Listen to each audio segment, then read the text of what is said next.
All right, folks. Let's see. We are going to be starting with a question that comes from one of our clients. Actually, she submitted this to our podcast request form. So if you guys have any questions that you want us to touch base on the podcast, or topics you want us to cover on the podcast, please feel free to use our podcast request form. It's just a Google form. You can submit your questions, your guest requests, et cetera, et cetera.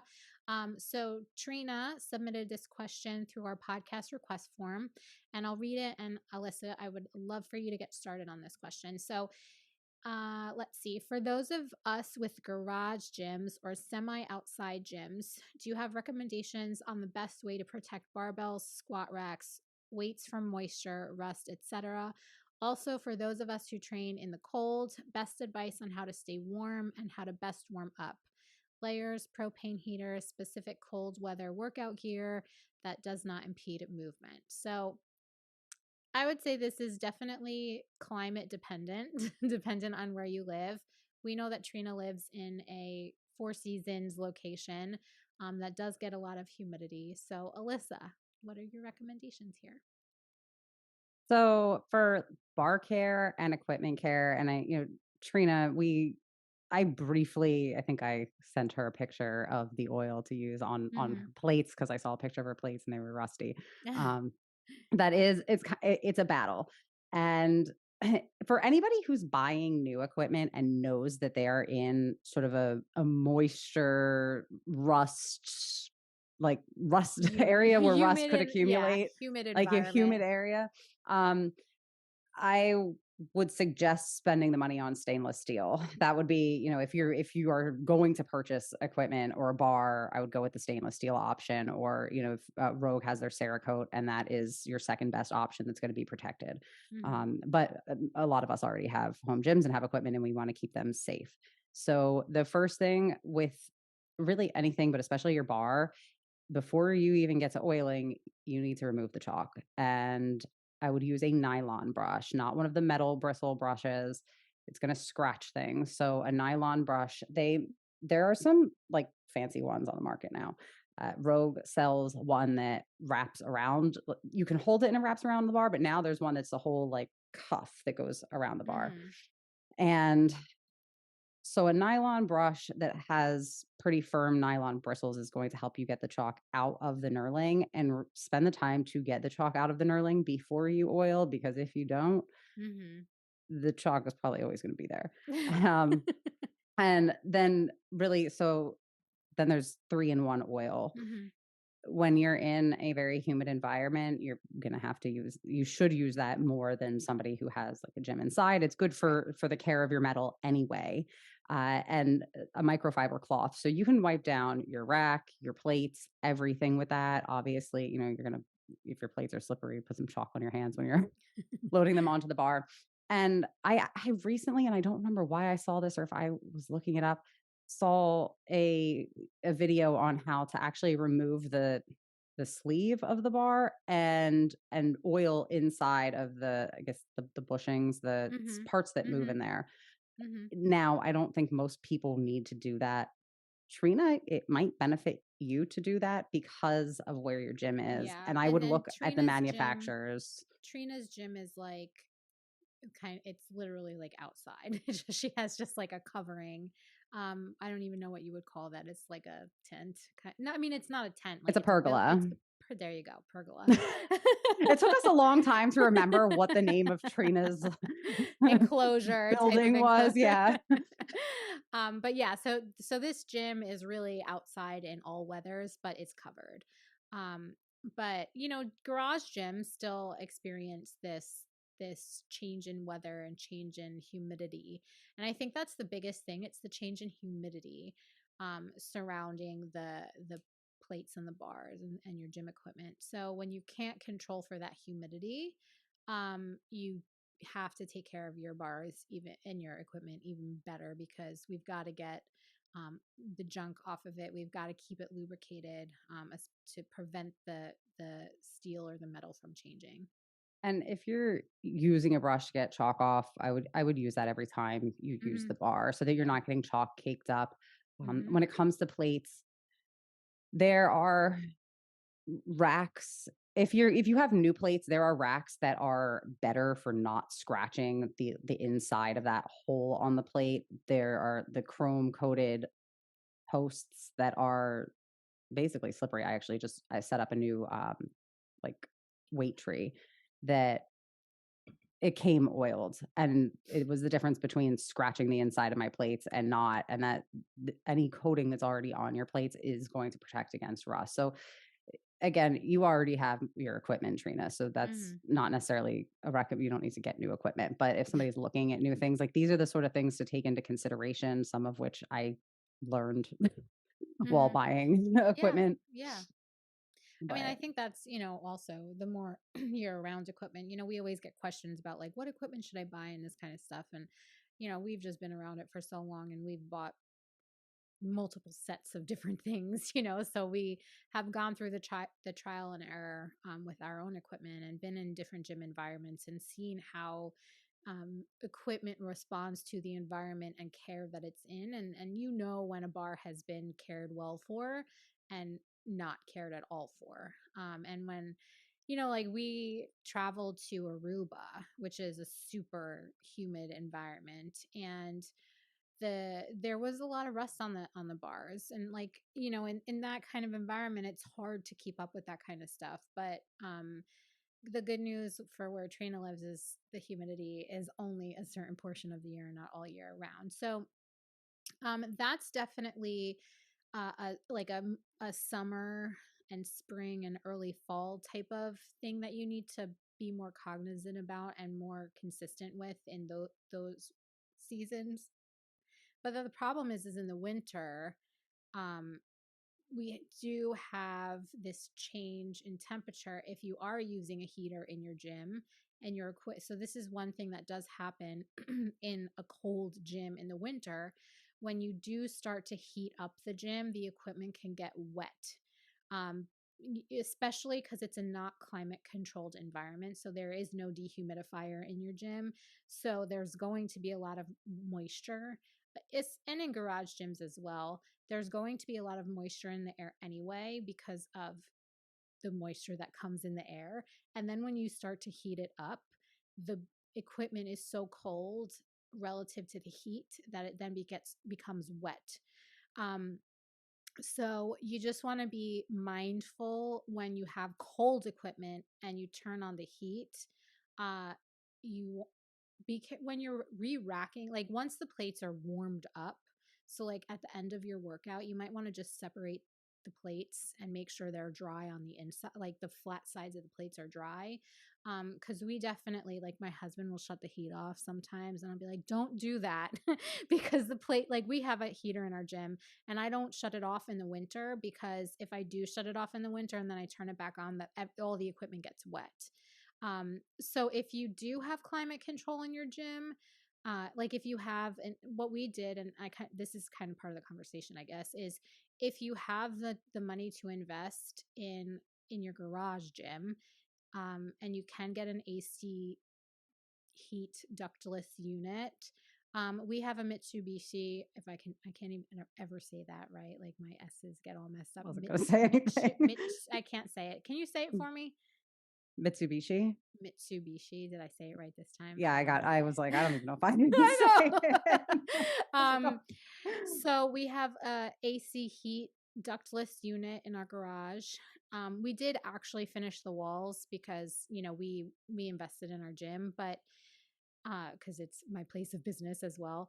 Um, but I keep the heat on somewhere between 66 and 68 all winter long so that the plates and bars never get so cold that when we heat the room up, they get wet. When my husband shuts it off, which really annoys me, the plates, I have to pull the plates apart and wipe them. Otherwise, they sweat. Essentially, you get condensation all over the gym. And then you also have that problem in like super, super humid situation. So like if you can invest in an AC heat ductless unit, and you can keep your dehumidifier on in the summer months, and you can keep your heat on in the winter months. That'll help keep your equipment healthy and decrease the amount of time you have to spend oiling. There's one other thing that you can do for plates that I looked into, researched, bought stuff for it, and never did it.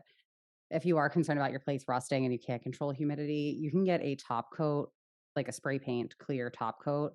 You would want to make sure that there's not rust on them. So if there is, you need to thoroughly clean them, brush any rust off, and then you can spray them with a few coats of, I think it's honestly a Rust-Oleum clear top coat. So just give it another layer of protection from the elements. And that would be something that you would obviously have to redo from time to time. But not a bad piece of advice. So I guess now the question comes down to the winter months and heating the gym and being warm enough so that when you're training, you're not getting injured. So some things, let's just say that, you can't put an AC heat unit in your gym. And you are coming into a gym that's cold, and the bars are very cold, and the plates are cold, and therefore it's painful to touch.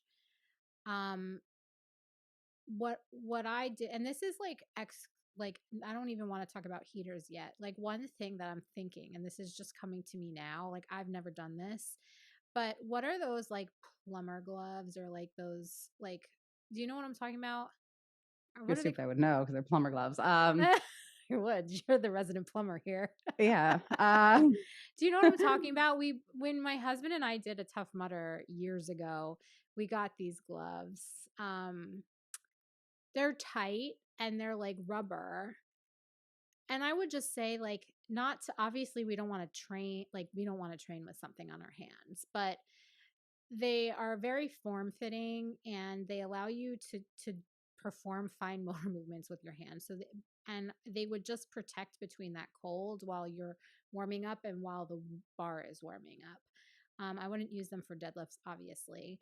But in the cold months when the plates are really cold, like it can, and the bar is really cold, it can help you just like not keep pushing off your workout. Cause I think that's like one thing that happens a lot when the gym is just so cold and the plates and the bar are really uncomfortable. Then you're like, I don't want to work out, So I think that's one thing that you can try. They're like plumber gloves, I swear. I mean, there's different What's the kinds term of you're saying? gloves. Well, I mean, there's just different, like there's chemical resistant gloves. It just depends on what a plumber would Hold be on. Oh, doing. I don't know exactly what you're talking about. let me The look. other thing with the bar, if you do have a space heater and you're preheating your gym, put the bar in front of it while you're doing that. I don't know what Not directly on it, but you could put it near. You might not be able to put the heater up where the bar is if it's on the rack, but you could lay the bar on the ground nearby. Alyssa, did you ever get a propane? Do you use a propane heater in your gym or use a space heater? I have an infrared heater. Okay, so infrared was something I looked into and I never used. So how does that work? And do you feel like it works well? Does it like heat a large space? So an infrared heater is going to be better than a forced air heater, especially for somebody like Trina who does not have a lot of insulation, because infrared heats the objects. A forced air heater heats the air. Yeah.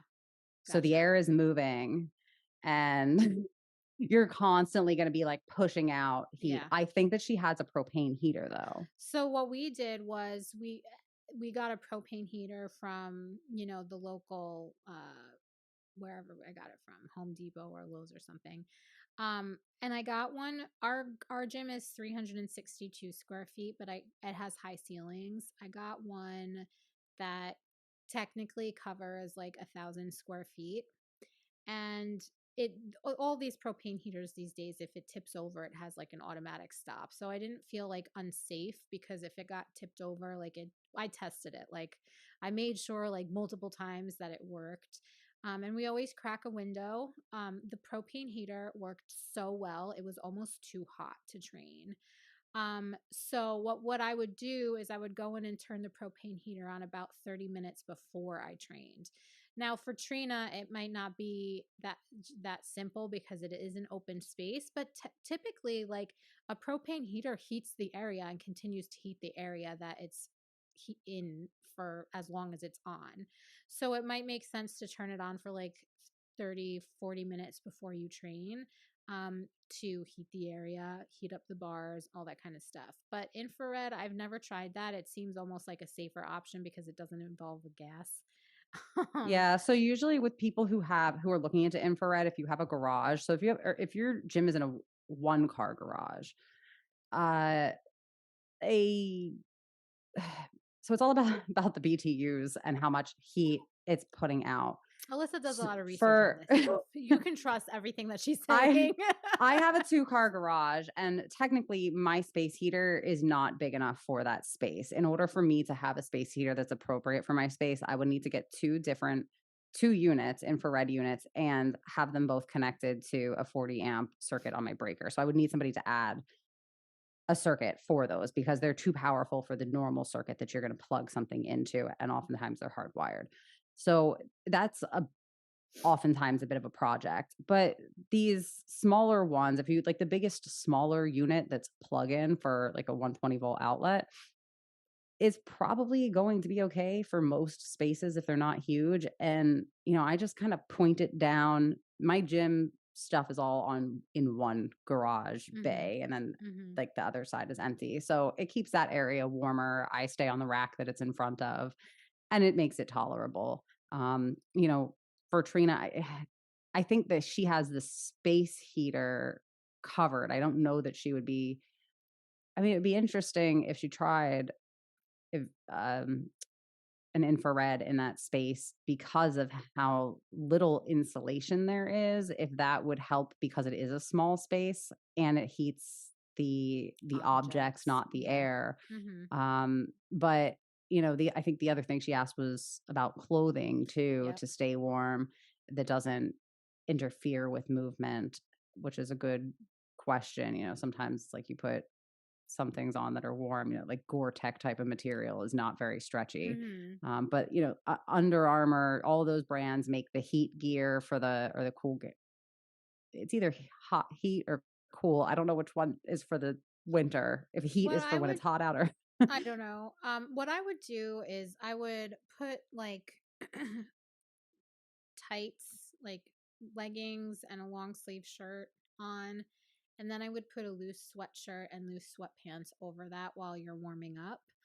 And eventually and I always wear, like, when we had the propane heater in there and it was cold, I would always wear like ear warmers, like a headband with my ears covered, and a scarf just to like warm up. And then, as things started to get warm, I would take layers off. So, but the thing is, and I think that for me, always wearing like loose sweatpants and a loose sweatshirt, kept the heat in, like with the leggings and the long sleeve shirt under it, kept the heat like between the sweatshirt and my body, um, but it still allowed me to move. So I would like warm up, and then eventually take that stuff off. Sometimes I never took it off because I would get cold. So honestly, I think the thing I noticed that made the biggest difference for me was a hat. Like wearing a hat versus not, yeah, kind of just hat, kept my whole scarf. body. Yeah, when you're losing when you lose heat from your head, your neck, your hands, and your feet, like that can be the difference. Um, Also, I would always warm up in my Uggs, before. Not everybody has Uggs, but I would So you wear need to my. get Uggs. You obviously have to go out and buy Uggs. I would warm up in my Uggs and then eventually like start changing my shoes over by the time I got to my work sets. But loose stuff, not tight stuff. I definitely didn't go out and buy any. Like I would wear this sweatshirt, like a really loose sweatshirt, loose sweatpants. And then that would keep, like, the heat would get trapped in here and rewarm me. Does that make sense? Yeah, Um, and just to clarify, she's not suggesting that you do your warm-up sets of squat in Uggs and then switch to, or are you? No, that's what I did. I would Oh, warm okay. up, like, I would do, like, the Oof. bar and then, like, 135, 185, whatever. And then Okay. I wouldn't do like only my work sets in my shoes, but as I warmed up, I would change. So I would do probably like 2 or 3 warm up sets in my Uggs and then put my shoes on for the heavier stuff. Works for me. But I squat in flats. Oh yeah, that makes a big difference. But you could always do like your Uggs and then put plates under your heels or something to start warming up. I don't know. But yeah, you gotta, as always, like we say for everything, it depends. Everyone's environment is different. Their, heat and cold tolerance is different. So, the other thing that we could talk about is training in heat and humidity. That makes it really challenging to keep the bar on your back when you're squatting. That makes it also challenging to bench because you're sliding all over the bench. And then, humidity and gripping the deadlift is like terrible. So that could be a whole other. Do you want to talk about it now or do you want to save that for another? Let's save it because we have so Okay. many. We've got a lot of We have so many questions. questions.